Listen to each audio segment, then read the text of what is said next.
सभी सज्जनों तथा आर्य बंधुओं, आप लोग देख रहे हैं आज कई वर्षों से वैदिक मान्यता पर कुठाराघात कर रहे हैं लोग, और इन कुठाराघात करने वालों में से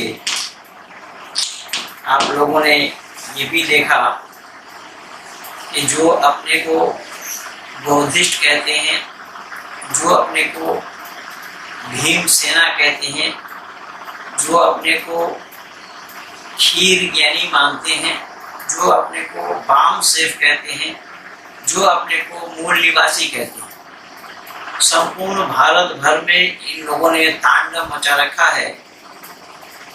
ब्राह्मणों को गाली देना, क्षत्रिय वैश्यों को गाली देना आदि आदि। ये आप लोगों ने उस समय भी देखा था, काशीराम के साथ जब मायावती लगी हुई थी तो मायावती का ही यही गाली था, तिलक तराजू और तलवार इनके मारो जूते चार।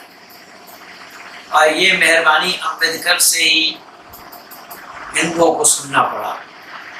ये गाली जो दिया गया है वो अंबेडकर वादियों ने दिया है, और इस अंबेडकर वादियों के द्वारा वैदिक संस्कृति पर किस तरीके से कुठाराघात किया जा रहा है।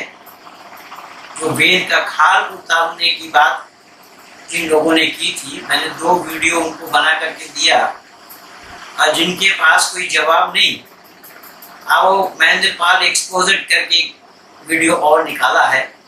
आइए मैं उसका ऑपरेशन कर रहा हूँ, जिससे आप लोगों को भी सच्चाई का पता लगे कि इन लोगों के पास कुछ जानकारी है कि नहीं है, कुछ जानते भी हैं या वैसे ही झूठ मूठ अफवाह उड़ा रहे हैं। इनके पास जानकारी कुछ भी नहीं है, ये जानकारी कुछ भी नहीं रखते हैं, विद्या से कोई मतलब नहीं है इनका, विद्या से कोई संपर्क और संबंध नहीं है इनका, और ये पाली भाषा के ऊपर बल दे रहे हैं, और पाली भाषा विश्व का भाषा बताई जाए।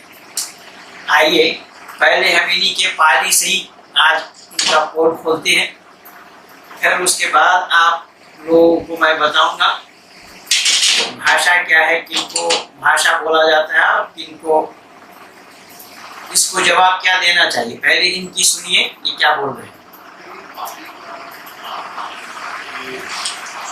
गई उस समय पाली के बहुत सारे शब्द होते हैं, जैसे पाली का मतलब पालना हो गया या पंक्ति हो गया, या जैसे टोकरी को बोला करते थे लीटर। तो बहुत सारी बातें करके ये पाली शब्द बना, मगर पाली से इसका नाम ओरिजिनल नहीं है, क्योंकि जिस क्षेत्र की भाषा पाली भाषा बना, शब्द पर ध्यान देना, पाली भाषा बना, पहले नहीं था। ये भाषा होती है क्षेत्र के नाम से या कभी कभी उस राजा के नाम से जानी जाती है। जैसे ये प्राकृतिक भाषा है, प्राकृतिक का मतलब है कि इसको किसी ने बनाया नहीं है। जब बनना शुरू हुआ, मनुष्य के अंदर जो आवाज वाले देखिए, अब इनके बात में ही किस तरीके से पकड़े जा रहे। जब बनना शुरू हुआ, भाषा बनी नहीं थी, भाषा बनना शुरू हुआ। जब नहीं थी तो शुरू कैसे हुआ? आवाज निकालने का ऑर्गन यानी जो उसका तंत्र बनने लगा, तो आवाज आनी शुरू हुई। तो सबसे पहले जो आवाज आई, वो सारी की सारी जो आवाज थी वो सारे स्वर थे, यानी कि वो थे सारे के सारे स्वर थे। जो आवाज निकली वो सारे स्वर थे। मैं ये पहले भी बोला हूँ, और स्वर वही होता है, स्वयं राजंता इति स्वर, जो अपने आप में राजा है उसको स्वर कहा जाता है। और स्वर हमारे यहाँ पर 12 है, जिसको हम 12 खड़ी बोलते हैं, और इनके पास केवल 8 है पाली भाषा में। स्वर धरती पर जब मानव आया तो मानव उसी स्वर से ही बोला। धरती पर आज भी बच्चा जब जन्म लेता है वो वही स्वर ही बोलता है, उसकी आवाज ही स्वर निकलती है। और ये भी कह रहा है उस बात सारे स्वर थे, यानी कि वोवल थे। सारी दुनिया में वोवल ही बने। आर हमारे आते हैं ए, आ, ई, उ, ए और ओ। इसमें कैनक वाला जिसमें 2 मात्राएं ए पे आती हैं, वो शब्द नहीं आते पाली में कहीं भी। ये औरत में जो 2 मात्रा आती है वो नहीं आती, यानी ऊपर 2 मात्राओं वाला कोई शब्द पाली में नहीं आता। अगर वो कोई लिखा हुआ है तो वो समझिए कि पाली नहीं। और ये आप सुनिए क्या बोला इन्होंने, पाली में 2 मात्रा वाली अक्षर नहीं है, अर्थात ऐनक आप नहीं लिख सकेंगे, एनक लिखना पड़ेगा, एनक पढ़ना पड़ेगा। औरत नहीं लिख सकेंगे, औरत लिखना पड़ेगा और औरत पढ़ना पड़ेगा। कौवा ले नहीं लिख पाओगे, कौवा कौवा, तुम तो हो बंदर, लेकिन कौवा भी नहीं लिख पाओगे। अब ये बच्चू कौन है पता नहीं, सामने आने की हिम्मत तो है नहीं, क्योंकि माँ बाप से है या क्या है वो तो दुनिया वाले जानेंगे, सामने आने की हिम्मत नहीं है। और ये पाली भाषा ही मैं आप लोगों को सुनवा रहा हूँ कि पाली भाषा में क्या बोल रहे हैं, और पाली भाषा में कैसा संस्कृत है, किस तरीके से संस्कृत है, वो भी मैं दिखाऊंगा आज आप लोगों को। और इसमें आप लोगों ने अभी अभी सुना इनसे कि पाली भाषा में 2 अक्षर वाले अक्षर नहीं है, 2 मात्रा वाले अक्षर नहीं है। 2 मात्रा उसने खुद बोला, ऐनक। ऐनक लिखने में जो ए के ऊपर 2 ऐ की मात्रा लगाई जाती है वो नहीं, एक है, तो ऐनक होगा, ऐनक होगा नहीं। ऐनक शब्द ये उच्चारण नहीं कर पाएंगे 7 जन्म में भी। इनके 14 खानदान मिलकर अगर वो गौतम बुद्ध को ले आएंगे तो भी गौतम बुद्ध नहीं बोल पाएंगे, बना पाएंगे। गौतम बुद्ध कौवा बोलना नहीं आता था गौतम बुद्ध को, औरत बोलना नहीं आता था, इसीलिए तो सोते हुए औरत को छोड़ करके भागा, सोते हुए औरत को छोड़ करके भागा। सोते हुए औरत को छोड़ करके भागने वाला आदमी बहादुर होता है, कायर होता है, साधक होता है या चौपट राजा होता है, ये दुनिया वाले जाने अच्छे ढंग से। और मैं जो बोला हूँ मेरे वीडियो को उसने सुनाया नहीं, उसने इतना फास्ट कर दिया कि जो मैं बोला उसको समझ में नहीं आ रहा। अब देखिए इन्होंने और क्या क्या बोला है, इन्होंने और क्या क्या बोला है, किस तरीके से संस्कृत का कितना अक्षर इनमें है।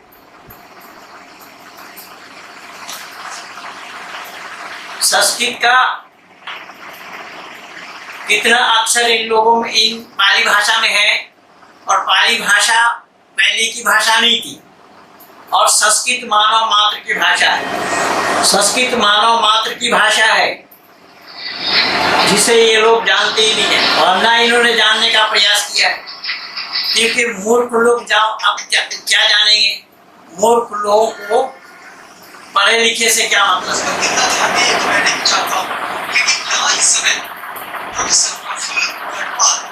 जो कि यहाँ इस बिहार में हर साल पाली के प्रशिक्षण के लिए आते हैं, पाली भाषा को सिखाते हैं, उसको समझाते हैं, और वो कैसे सहज और कैसे सरल है इसका ज्ञान अपने प्रशिक्षार्थियों को देते हैं जो वास्तव में पाली भाषा को सीखना चाहते हैं।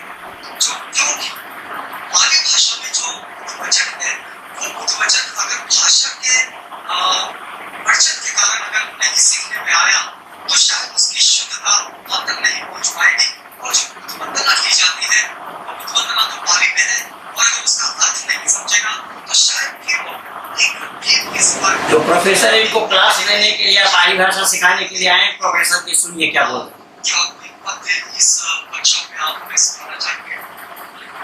मेरा सवाल है पाली को पाली की सरलता को प्रतिपादित करता है, वही हम आपको सुनाना चाहेंगे। चलिए बिल्कुल, हम सब जुड़ जाते हैं पाली के इस गीत से, उसकी सरलता से, उसकी मधुरता से। हमने आपको जोड़ दिया है इस गीत के साथ। ये पाली भाषा में, पाली भाषा पहले का नहीं है, ये आप लोगों को पता चल गया। पाली भाषा में अल्फाबेट पूरा नहीं है, ये भी पता चल गया आप लोगों को। इसमें 2 मात्रा वाली अक्षर नहीं है, ये भी पता चल गया आप लोग।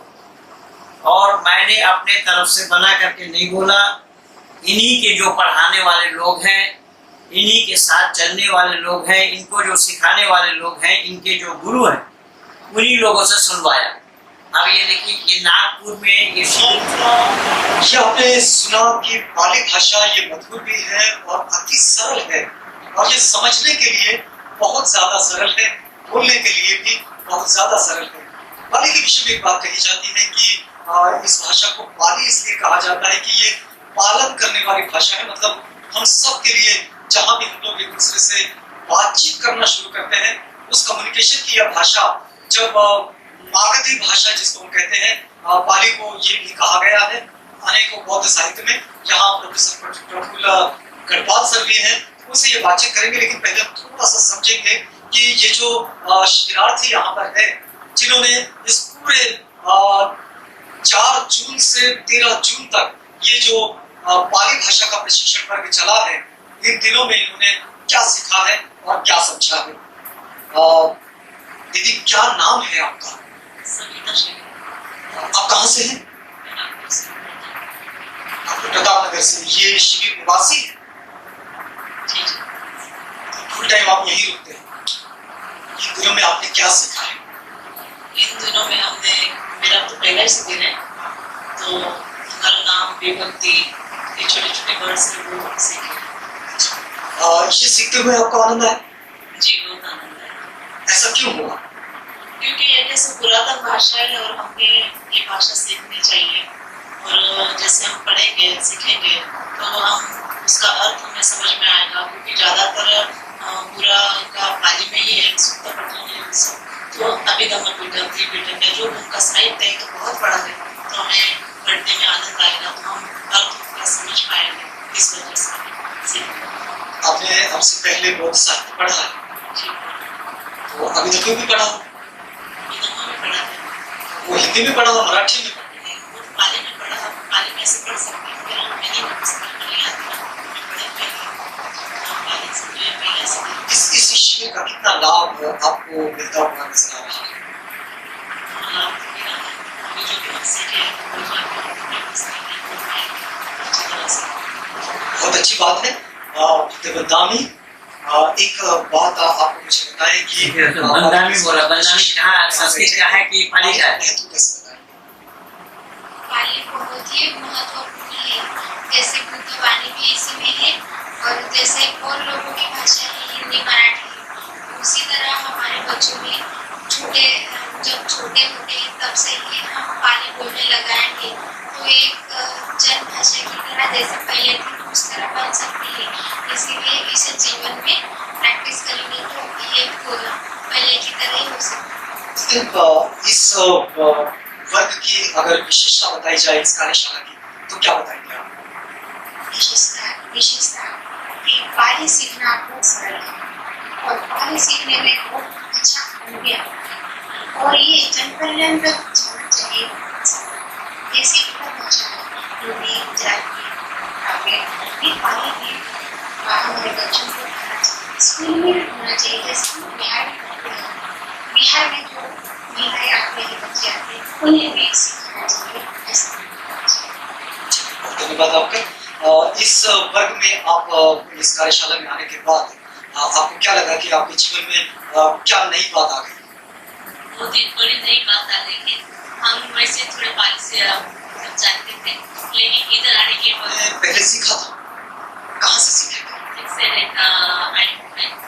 तो जो भी मतलब वो क्लिनिकल था या जो बोलते उसको स्कूल में जो डिग्री डिप्लोमा के लिए पढ़ते हैं, लेकिन इधर जो प्रैक्टिकल हम करवाते थे, बोले तो सर प्रैक्टिकल कैसे करते हैं, जैसे कि हम 9 महीने का बच्चा रहता है और 9 महीने का बच्चा मम्मा मम्मा बोलता है, पानी को मम्मा बोलता है, मम्मी को मम्मा मम्मा बोलता है, फिर भी हम उसको समझ लेते हैं। उस तरह सर हमारे से गलती हो या हमारी टर्म, अभी तो हमारी जैसे कि स्कूल का और हमारा थोड़ा 20-25 साल का गैप हो गया है, तो उस हिसाब से हम थोड़ा कम ये मतलब ग्रैप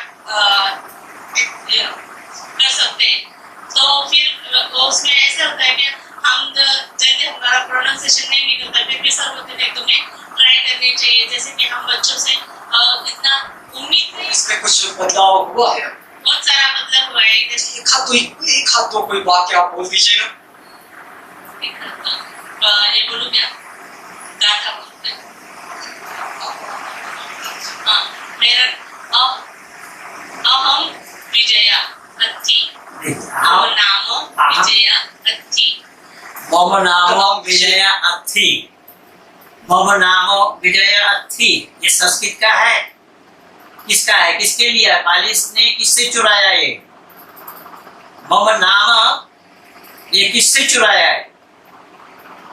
अभी इसी 21वीं सदी में, जिस सदी में लोग चांद का सैर कर रहे हैं, वहां अभी पाली का आविर्भाव हो रहा है, पाली सिखाया जा रहा है। ये नागपुर की घटना है, ये शिविर नागपुर में लगा है। और मैंने भली भांति जानने का प्रयास किया, समझने का भी प्रयास किया कि ये जो लोग लफाजी करते हैं उनको पढ़ने लिखने से कोई मतलब नहीं है, वो जानते भी नहीं है कुछ। और जो मैं वीडियो दिया हूँ उसका जवाब देने का प्रयास किया, और उसने जो बोला उसमें जवाब है। देखिए, अहम नासिक नगरी मतलब अहम किसका शब्द है? अहम संस्कृत का है। ये संस्कृत से चोरी किया है, ये चोर है, चोर। आप नासिक से हैं, नासिक में रहते हैं आप। चलिए चलिए, बहुत अच्छी बात है। देखिए, ये कोशिश है कि हम अपनी भाषा को समझें, सीखें। पाली को सीखने का ये जो प्रयास है, ये और सिखाने का प्रयास है, ये वास्तव में उस कार्य का हिस्सा है जो हमने आपको। ये आप देख रहे हैं कि सब संस्कृत से ही लिया हुआ है। और मैंने पहले ही बोला आप लोगों को कि संस्कृत जो है वह भाषा की जननी है। इसलिए संस्कृत क्या है पहले तो जानना पड़ेगा अक्षर को। तो अक्षर के लिए यहाँ आपको ये पता लगेगा कि अक्षरम नक्षरम विद्या दर्शनोत्तेवा सर्वाक्षरम वर्णबाहु पूर्व सूत्रे किमर्थम उपदिश्यते। ये ऋषि दयानंद सबसे पहले इन बातों को उठाकर मानव समाज के बीच में रख रहे हैं कि अक्षर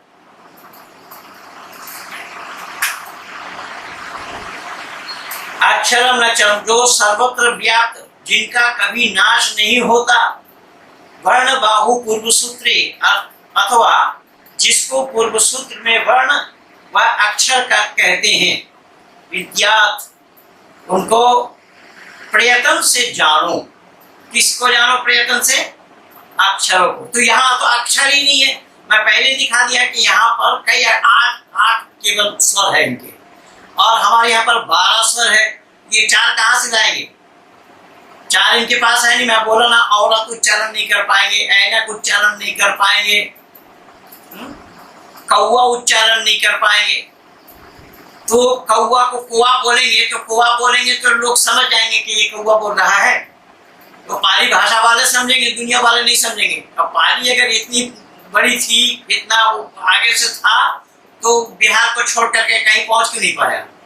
और उस बिहार में भी कई भाषा है, लेकिन मैथिल वाले कुछ बोलते हैं, पटना वाले मगही वाले कुछ बोलते हैं। और इनकी क्या है देखिएगा, ये मैथिल वालों को ये छा ज्यादा बोलते हैं, खैचन दैचन दैचन दीचन, ये है छा। और मगही वाले थो, खैथुन जैथुन लैथुन दैथुन। मैं तो कई बार इन लोगों के बीच में जाने का मौका मिलता है मुझे कार्यक्रम में, तो मैं तो जाकर के बोलता हूँ कि इन दोनों को अगर एकत्रित कर दिया जाए, इकट्ठा कर दिया, एक जगह कर दिया जाए, इन मैथिल वालों को और मगही वालों को, तो ये तो छी छी थू थू करके सब बर्बाद कर देंगे। तो ये छी छी थू थू वाले हैं, जो अभी तक ये जानते ही नहीं है क्या है। इसीलिए ऋषि दयानंद लिखता है, वर्ण ज्ञानम वाद विषयो यत्र च ब्रह्म वर्तते। अरे दुनिया के लोगों जरा सुनो तो कि ये क्या बताया गया है कि मनुष्य जिससे ब्रह्म शब्द वेद और पर ब्रह्म को प्राप्त हो, वाद विषय, और ये जो वाणी का विषय है, अर्थात वर्ण ज्ञानम, वर्ण का यथार्थ ज्ञान। वर्ण अक्षर को कहा जाता है। वर्ण का यथार्थ ज्ञान ना हो तो नहीं बता पाएंगे। जो उसको ज्ञान हो सके, तदर्थम इस इष्ट बुद्धि अर्थात वर्णों का यथार्थ अभिष्ट ज्ञान और स्वल्प प्रयत्न से महालाभ को प्राप्त होता है। प्राप्त होने के लिए अक्षरों का अभ्यास उच्चारण की रीति से प्रसिद्ध की जाती है। ये उच्चारण, अक्षरों का उच्चारण अगर सही ना हो, मैं बोला ना कि जैसे इनके यहाँ तालवेशा नहीं है, मध्यनुषा नहीं है, खाली दंतसा है। दंतसा से अगर ये बोलेंगे जंगल से शेर निकल करके आया और ये शेर बोलेंगे तो लोग क्या समझ जाएंगे, जंगल का शेर है या वजन करने वाला बाघ है, क्या समझेंगे? अब इन मूर्खों को क्या समझाया जाए? लेकिन मैं केवल फिर ये बोल रहा हूं, ये जिन मंत्रों का हवाला दिया है या दे रहा है, मैं आज भी चुनौती दे रहा हूं उन्हीं मंत्रों को। मैं उसके ऊपर तो वो बोला नहीं, मैं तो वो पहले ही बोल दिया था कि जो वेद मंत्र वो बोल रहा है उसके ऊपर मैं टिप्पणी नहीं कर रहा हूँ, उसी मंत्र को लेकर के उन्हीं लोगों के ये चंद्रशेखर जो इस्लाम स्वीकार किया ना, ये इसीलिए मैं निवेदन कर रहा हूँ कि जो वेद मंत्र का वो प्रमाण दे रहा है उसी वेद मंत्र को लेकर के हमें अलग से लाने की आवश्यकता नहीं। वो जो मंत्र लाएगा, वो जो अर्थ बोल रहा है, अगर वो अर्थ ना हो तो दुनिया वालों के सामने में उसकी खाल उतारी जाएगी। मैं दावा के साथ कह रहा हूँ, जो वेद का खाल उतारने की बात ये कर रहे हैं, ये अर्थ बिल्कुल है ही नहीं है। लेकिन जो मैं बोला भाई, बौद्ध धर्म अगर सही है, बुद्ध धर्म ठीक है, बुद्ध धर्म अच्छा है, बुद्ध धर्म है, तो तुम ना मालूम कौन बच्चू बोल रहे हो, कौन लल्लू बोल रहे हो। ऑस्ट्रेलिया से मुझे फोन पर बोला, वो क्या बोला था, उसको तुमने क्यों नहीं लगाया? उसको तो दुनिया वालों के सामने उजागर करते। इससे साफ पता लग रहा है कि तुम लोग जारत संतान हो, जिसका नतीजा, जिसका प्रमाण तुम लोग खुद दे रहे हो। उसने मुझे 50,000 करोड़ रुपया से खरीदना चाहा, मेरी कीमत लगाई, ऑस्ट्रेलिया से बोल रहा है, और वो अपने वीडियो में ये भी बोला, अपनी आवाज में ये भी बोला कि हमारे जो बड़े अधिकारी हैं उन्होंने सबने मिल करके आपकी ये कीमत लगाई। उसको क्यों नहीं बोला, तेरा अगर सच्चाई है, बुद्ध धर्म तेरा सच्चा है, तो मुझे खरीदना क्यों चाह रहा था? केवल इतना नहीं, उसने और क्या बोला कि आपने बुद्ध के ऊपर जो वीडियो बनाए हैं उनको आप मिटा देंगे, उनको डिलीट कर देंगे, उनको हटा देंगे। इसका मतलब ये हुआ कि मैंने जो कुछ भी बोला वो सही बोला, ठीक बोला। बुद्ध तो धर्म का धार नहीं जानता था। धम्म क्या धम्म फम होता कुछ भी नहीं है, ये जानते ही नहीं है, ये सब पाखंडी है। और इसी पाखंड के कारण ही ये इनका केंद्र कहाँ है? चीन। और चीन में हो क्या रहा है वो सब देख रहे हैं, चीन कर क्या रहा है वो भी सब देख रहे हैं। ये चीनपंथी है, चीनपंथी। सुन लो, ये जो 12-13 टुकड़े होंगे जो जेएनयू में देखा ना, तो ये इन्हीं के गैंग है सब। इसलिए मैं निवेदन कर रहा हूँ, भारतवासियों संभल जाओ अभी भी। ये तुम्हारे दुश्मन को तुमने अपने गले लगाया हुआ है और ये हिंदुओं को ही बरकरार रहे हैं। उसमें कुछ मुसलमान बन रहे हैं, कुछ गायत्री मंत्र के ऊपर भी इस तरीके से अलग गड़बड़ा किया। पर मैं ये बोल रहा हूँ कि अगर मेरे बोलने में सच्चाई नहीं है तो उसको हम क्यों मिटाने जाएंगे? मेरे बोलने में सच्चाई है तभी तो उसको तुम मिटाने के लिए कह रहे हो। मुझे खरीदना चाह रहे हो, मुझे खरीदना क्यों चाह रहे हो? तुम तो ये भी कह सकते थे कि पंडित जी आप जो बोला हो, आप हिंदू धर्म के प्रचार कर रहे हैं, आप हमारा बौद्ध धर्म का प्रचार करेंगे, तो आप हमें तो ये बता सकते थे कि हिंदू धर्म ये फॉल्ट है, हिंदू धर्म में ये बुराई है, आप उसको बिलोंग कर रहे हैं, आप ये बौद्ध धर्म सच्चाई है, सत्य से ओतप्रोत है, इस सच्चाई को अपनाइए। ये नहीं बोला। सब तुम्हारे पास होगा तब तो बोलोगे ना। इसलिए तो मैं खुली चुनौती दे रहा हूं, ये जितने भी ये संगठन है, ये बौद्धिस्ट लोगों का, मैं सबको चुनौती दे रहा हूं। आओ, कौन जानता है वेद, कौन जानता है धर्म क्या होता है, धर्म क्या है? सामने आओ, बैठ करके डिबेट करते हैं तो दूध का दूध और पानी का पानी हो जाएगा अलग। दुनिया वाले भी देखेंगे, दुनिया वाले भी जानेंगे, समझेंगे, परखेंगे कि हाँ सही किनका है और गलत किनका है। ये सब झूठ बोल बोल करके मानव समाज को दूषित कर रहे हैं और मानव समाज यानी पूरे भारतवर्ष के वातावरण को दूषित कर रहे हैं। ये सब के सब मिथ्यावादी हैं, चोर हैं। जिस पाली पाली चिल्ला रहा है उस पाली में अक्षर ही नहीं है।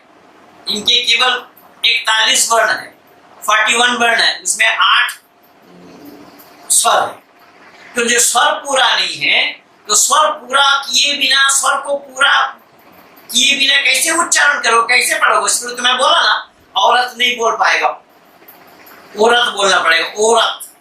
अच्छा, औरत को औरत बोला जाए तो वो क्या समझेंगे? तो समझेंगे वो पाली वाले ही समझेंगे, बाकी दुनिया वाले तो समझ नहीं पाएंगे कि ये बोल क्या रहा है।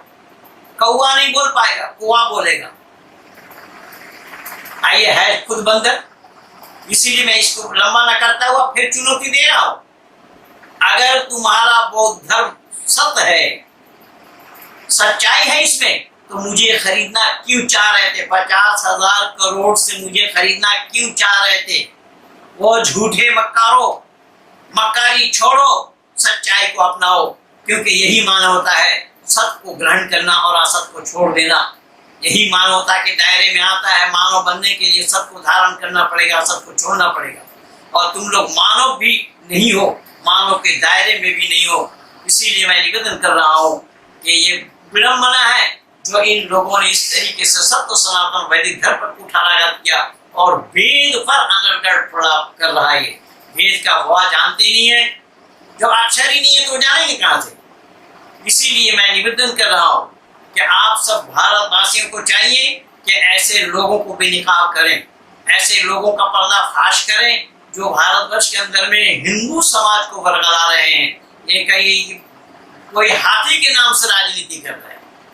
आप लोगों ने देखा पिछले दिन इसी भीम आर्मी वालों में से मैं कई लोगों को वैदिक धर्मी बनाया, जिनका उपनयन कराने के लिए मैं गया मुंबई, जिन लोगों का उपनयन संस्कार कराया, तो उनसे छोड़ करके लोग सत्य सनातन वैदिक धर्म को स्वीकार कर रहे हैं। इसलिए ये सब असत है, ये सब मिथ्या है, मिथ्या प्रवंचना है। और इन्हीं की आवाज में मैं सुनाया। ये तो बहुत लंबा विषय है, लंबा प्रकरण है, मैं वीडियो लंबा होना हो जाए इसीलिए मैं थोड़ा थोड़ा करके बोला।